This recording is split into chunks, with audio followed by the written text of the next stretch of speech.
Hi guys, this is Aaron from WINECULT, and welcome to another bottle breakdown.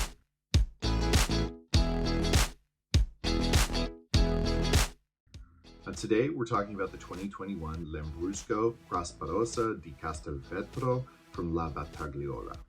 Now I want to apologize in advance for my butchering of Italian, but as many of you know, if you've been watching these, Italian is not my strong suit. Now before we dive in, make sure to hit the like button and subscribe to the channel to help us reach a wider audience.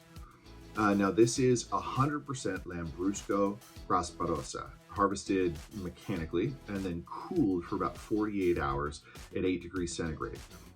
Fermentation then begins with indigenous yeast at a fixed temperature of about 18 to 20 degrees centigrade, and that's allowed to go on for 7 days. The wine is then re-fermented again at a fixed temperature in stainless steel tanks and left to age on the fine lees for at least 4 months, where it acquires its typical bouquet. If you're not familiar with Lambrusco, this is a sparkling Italian red that's just incredible for hot summer days and warm summer nights.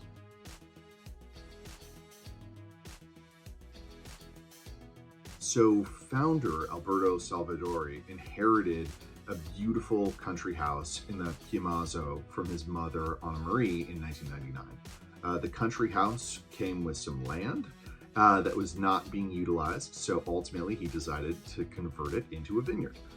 He selected the Grasparossa grape, which was best suited for the climate and soil in the area, and he's just been producing beautiful wine ever since. So today, Alberto's passion is shared with his children, Beatrice and Tomasco. Now Beatrice, after having lived for many years in Milan, has started to work side by side with her father and shares his passion for the wine. So we now have a two-generation winemaking operation.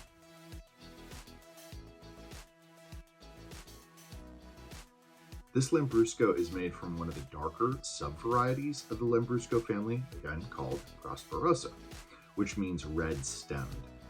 It's grown in Castelvetro, Italy, and is really the deepest colored and fullest flavored of all the Lambrusco there is.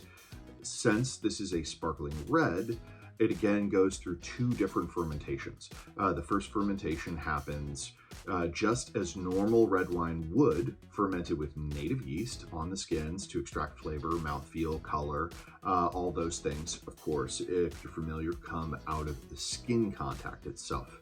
Then, once the fermentation is finished and all of the wine's available sugar has been converted over to alcohol, it's time to introduce a secondary fermentation. This is where the bubbles come from. So the second fermentation happens when a winemaker introduces what is called dosage, or a mixture of yeast and sugar back into the wine.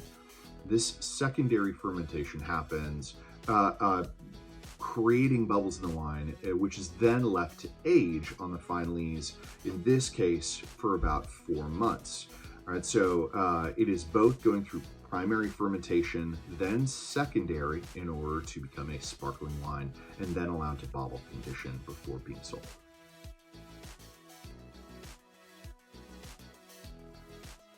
This wine is ruby red with fruity aromas of cherry, raspberry, and blackberry. It's a very well-structured, full-bodied wine, especially for a sparkling wine.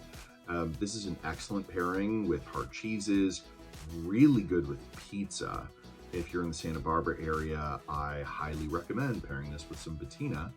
Also, meaty pastas, grilled vegetables would also work beautifully, and I recommend you serve it with just a bit of a chill. For more bottle breakdowns and other great wine content, don't forget to subscribe. I'm Aaron from WINECULT, and I'll see you next time.